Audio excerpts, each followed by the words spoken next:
The restoration of Exham Priory had been a stupendous task. For little had remained of the deserted pile but a shell-like ruin. But because it had been the seat of my ancestors, I let no expense deter me.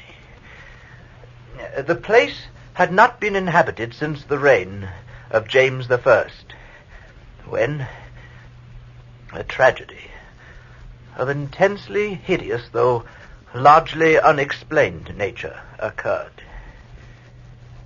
It appeared that my ancestor was accused, with much reason, of having killed all the other members of his household in their sleep.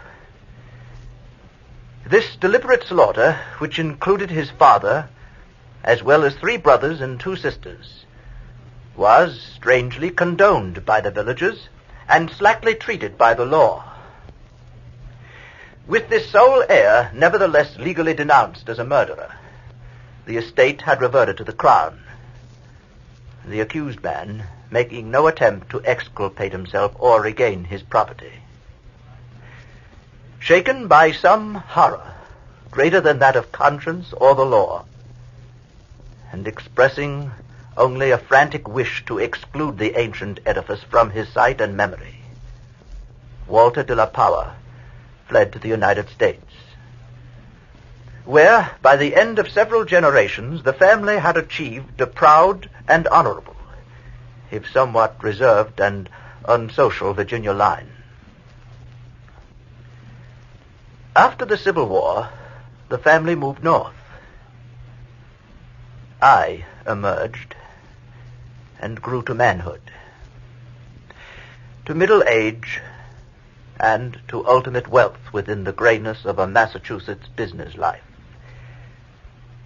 My wife, Emily, died shortly after the birth of our only son, Alfred.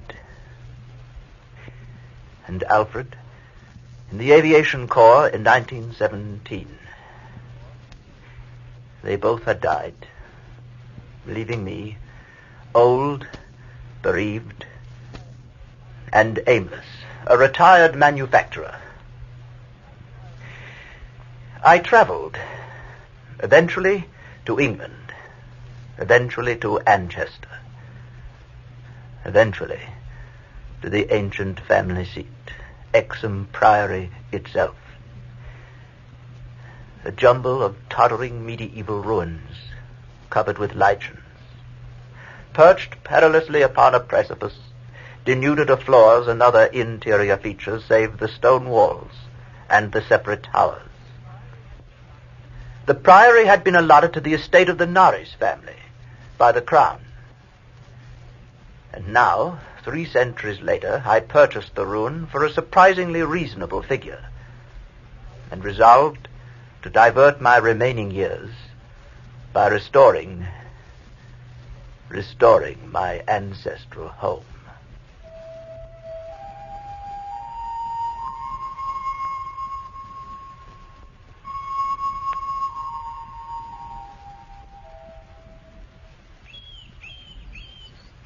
I had secured the interest, assistance, and the friendship of Captain Norris, whose knowledge of the place had been increased through the years by his having accompanied the many architects and antiquarians who loved to examine the strange relic.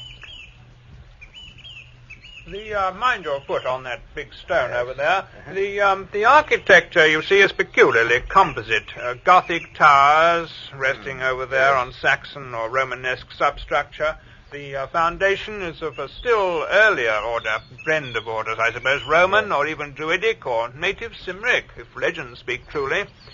And merged on the one side, you see, down here, with the solid limestone of the precipice. Amiable Captain Norris. The place and its ancestry had an almost consuming fascination for him. He knew every detail of its history and its former structure, and became of inestimable help in the reconstruction. The priory itself actually stands on the site of a prehistoric temple. Yes. A druidical or anti-druidical thing which must have been contemporary of Stonehenge, and dates like that. Well, it's unfortunate that our neighbors aren't all antiquarians such as you, Captain Norris.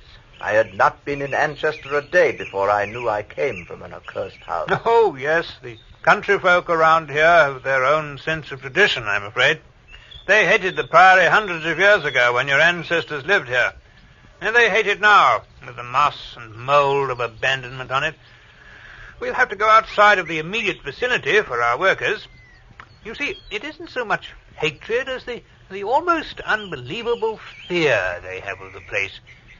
And the scope appears to include both the Priory and, I'm afraid, its ancient family. Yes, I don't seem to be able to convince the villagers how little I know of my heritage. Oh, but to them a lineage is beyond a message of knowing. It's in the bone and blood itself. Yeah. I'm not sure I disagree. But what do we see? After 3 centuries, a power has returned to his ancient site to reconstruct the very house. And for the villagers, you've come to restore a symbol abhorrent to them. Oh. Rational or not, you know, they view Exham Priory as nothing less than a haunt of fiends and werewolves. Captain Norris, superstitions, ghosts, and goblins. Oh, no, not quite that. No. You share their worries, nevertheless. Well, so would you, Power. It's not a matter of the present, and it's not all superstition. This is an ancient place, Power. That indescribable rites had been celebrated here, no one doubts. Rites of the Cybele worship, which the Romans had introduced.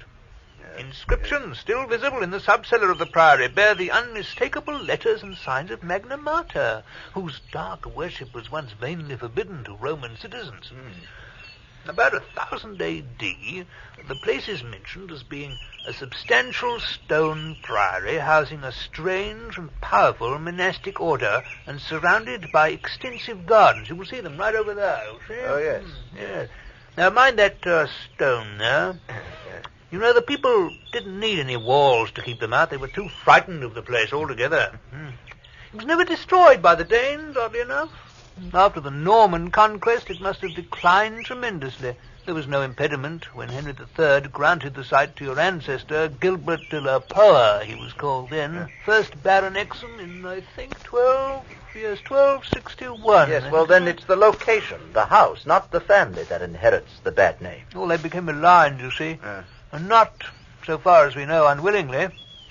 True, before their occupation, the family bore no evil report, but something strange must soon have occurred. You know, in one chronicle, there's a reference to a de la Poer as cursed of God. It's a strange phrase. Village legendary had nothing but evil and frantic fear to tell of the castle. The fireside tales were of the most grisly description. All the... Mind your head, darling. Yes. All the ghastlier because of their frightened reticence and cloudy evasiveness. I'm afraid they represented your ancestors as a race of hereditary demons. But what precisely happened, Norris? What went on? Well, there are the vaguer tales. Hackneyed spectral lore, perhaps. Wails and the usual howlings heard around the place. Graveyard stench after the spring rains. The servant girl who'd gone mad at what she saw in the full light of day in the Priory. The accounts of vanished peasants are less to be dismissed, though not especially significant in view of medieval custom. Prying curiosity meant death, and more than one severed head had been publicly shown on the bastions around Exham Priory. Yes. Well, it's difficult. A few of the tales were exceedingly picturesque. For instance, the belief that a legend of bat-winged devils kept witches' Sabbath each night at the Priory, a legend whose sustenance must explain the disproportionate abundance of coarse vegetables harvested in the gardens. But most vivid of all, there was the dramatic epic of the rats. The rats? Yes, the scampering army of obscene vermin which had burst forth from the castle a couple of months after the tragedy that doomed the place to desertion 3 centuries ago now. You know, a lean, filthy, ravenous army which had swept all before it and devoured fowl, cats, dogs, hogs, sheep, and, you know, even 2 villagers before its fury was spent. Yes, around that unforgettable rodent army a cycle of myths revolves. Its scattered among the village homes and brought curses and horrors in its train. Yes, and that was just 3 months after Walter de la Power had murdered his family and fled to Virginia. Yes, I should say about that. You know, one thing puzzles me about that murder. Walter de la Power must have known for years the sinister tales about his family, so that this material could have given him no fresh impulse. I can scarcely conjecture what discovery could have prompted an act so terrible. What had he witnessed or stumbled upon? Take this path down here. Yes. The general whispered sentiment seems to have been that he purged the land of a memorial curse.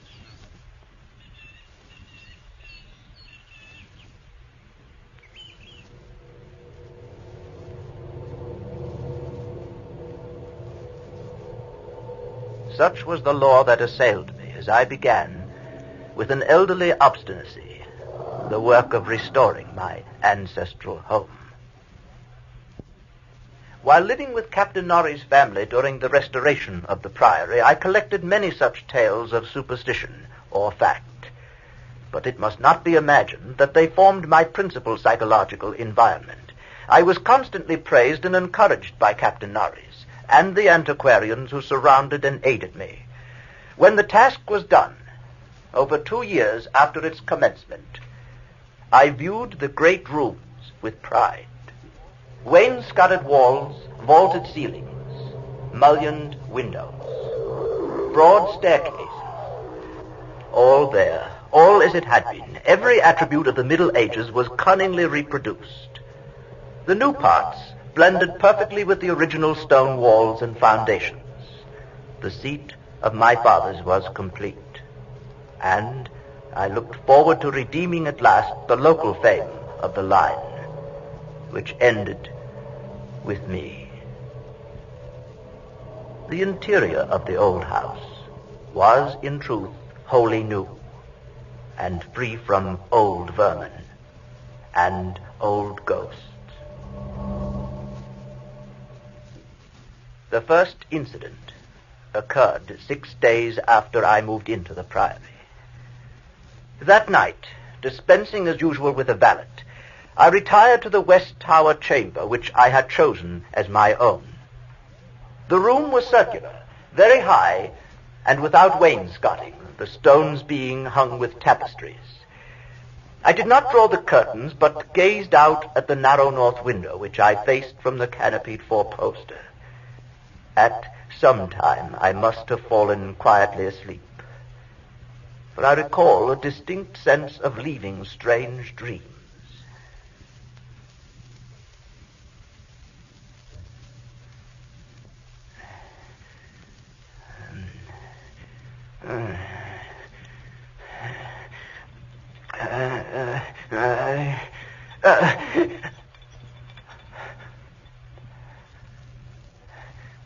As I awoke, I found myself looking intensely at a point on the wall, a point to which my eye had nothing to market, but toward which all my attention was directed.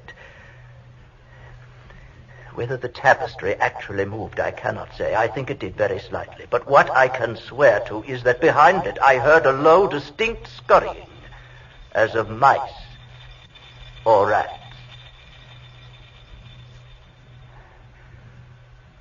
Then it was gone. Some sort of effect of echo, perhaps, coming from some other area of the house. There was no need of my looking behind the arras, for the walls were of solid stone, several feet thick.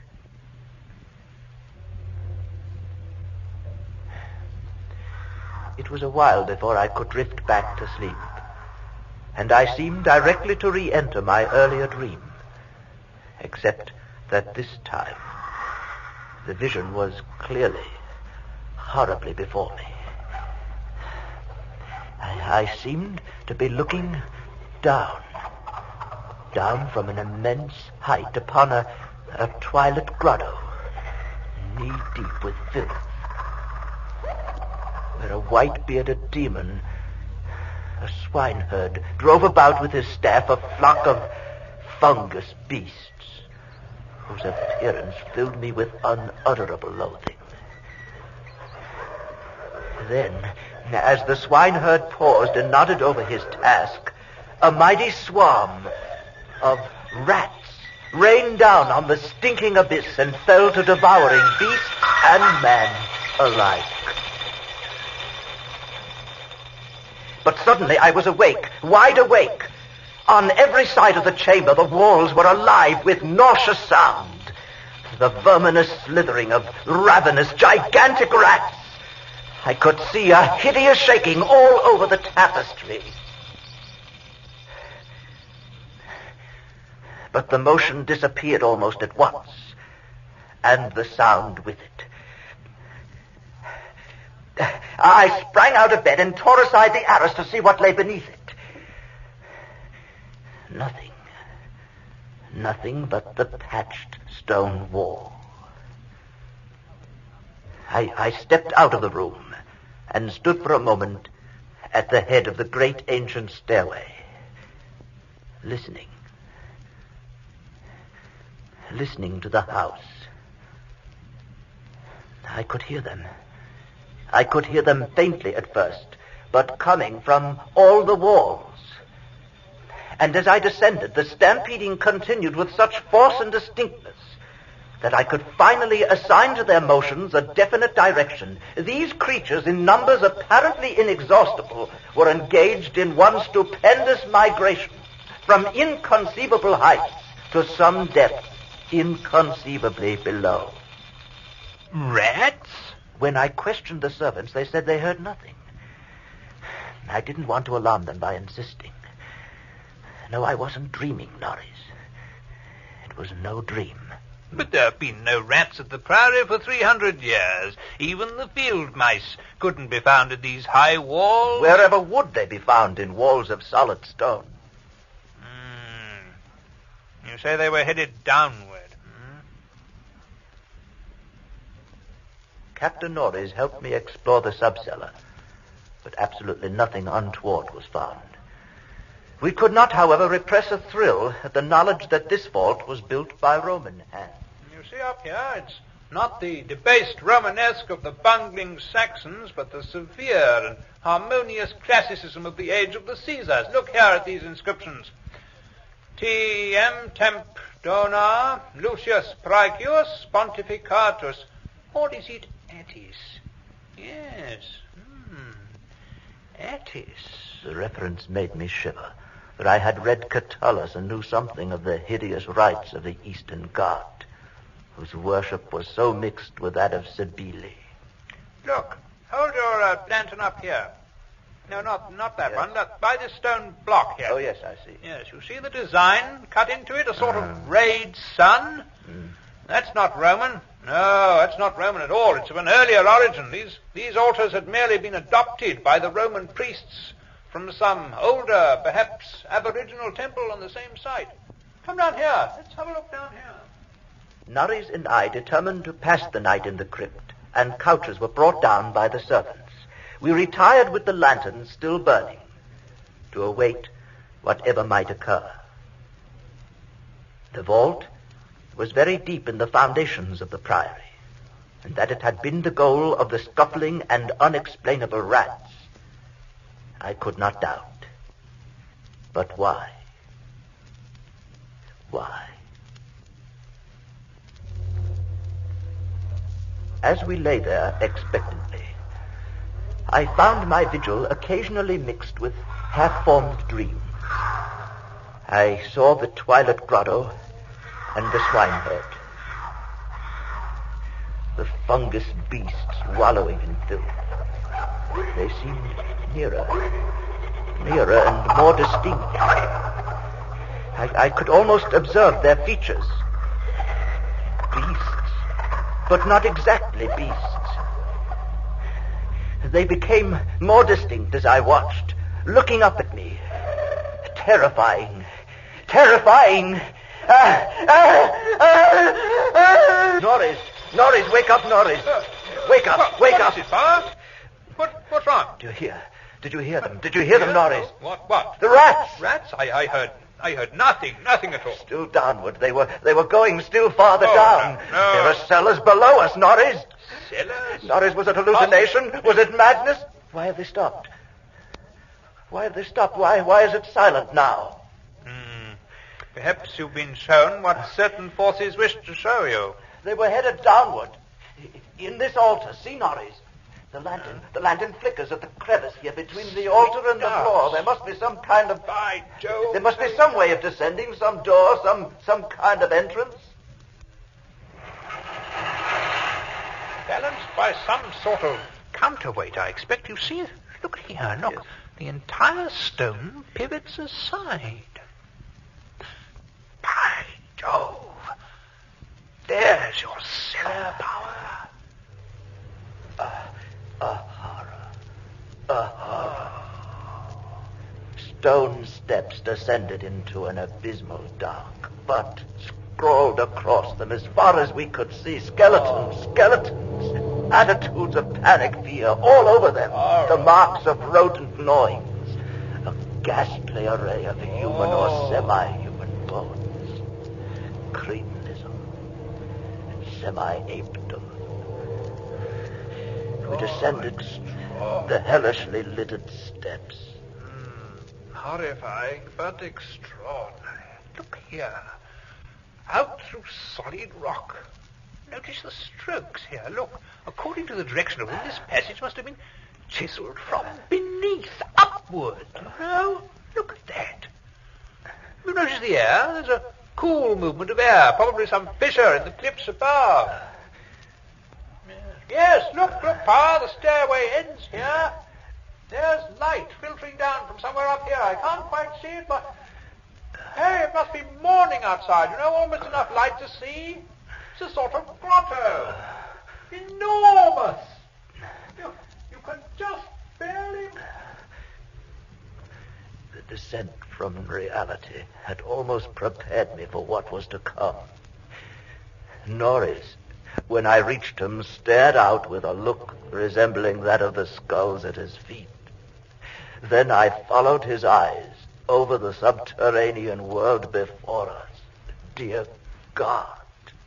We must not underestimate the archaeological importance of such a discovery as this, Pa. The Twilit Grotto was of enormous height and stretched farther than any eye could see. There were buildings and other architectural remains. In the center, a circle of monoliths, but dwarfed, everything dwarfed by the spectacle on the ground. An insane tangle of bones, human or nearly so. Like a foamy sea, they stretched postures of demonic frenzy, either fighting off some menace or clutching other forms with cannibal intent. Yes, these skulls suggest a rather baffling mixture. Mostly lower in the scale of evolution than Pithecanthropus, but in every case definitely human. Actually, some of them seem to be supremely and sensitively developed types. Horror. Horror upon horror. All the bones gnawed. Altars serving as butcher shop and kitchen. Mostly by rats. Cauldrons. Dining tables. Not all by rats, my Jack. Goblets brown-stained and dried. Horror upon horror. Notice the stone pens over here, for the keeping of herd, I expect, and out of which they must have broken in their last delirium of hunger or rat fear. Herds of some primordial human type. Yes, fascinating. And there a row of cells, nearly rusted through. Their tenants still locked inside. And on the bony forefinger of one, a seal ring with my own coat of arms. Strange ideographic carvings here on some of the skulls. Here, look at this, Pa. You know, I believe they're Phrygian in origin. Cases of formally arranged bones with parallel inscriptions in Greek and Latin. Still downward. I could hear them. Where else could they draw me? Across the grotto, carrion pits of sawed bones, picked bones, open skulls. nightmare chasms, unhallowed centuries grinning their unnameable fancies. Then to the edge of a depth hideously foreshadowed by my dreams. An apparently boundless depth. Power, there's no end to it. A great mouth lined with human debris. Spewing, swallowing, yawning out from the primordial. Power, stay out of it, man. The rats, questing new horrors, determined to lead me on. I ran, following them.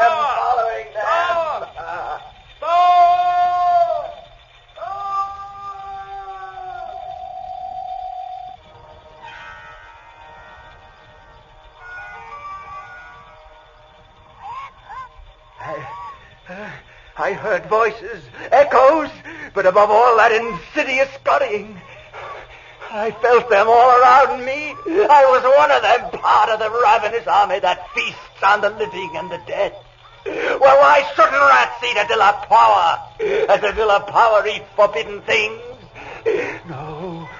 No, I am not that demon in the Twilight Grotto. It's not Nari's body I tear apart. It's not blood I feast upon, and flesh. You faint and fear at what my family do. Bloodhouse chicken, I'll learn you how to cross. World is wine, little wine. Magna Mater!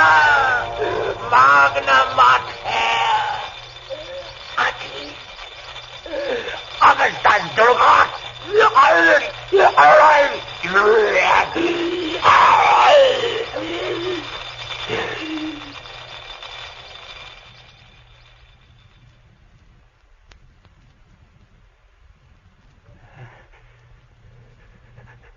That is what they said. I said when they found me in the blackness over the half-eaten body of Captain Norris.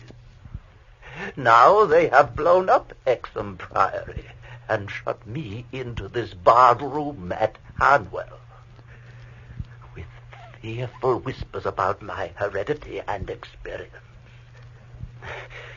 When I speak of poor Norris, they accuse me of a hideous thing. But they must know that I did not do it.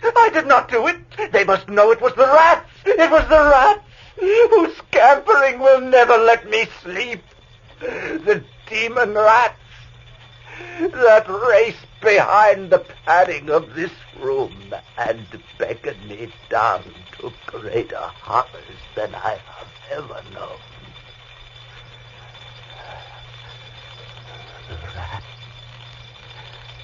The rats, they can never hear.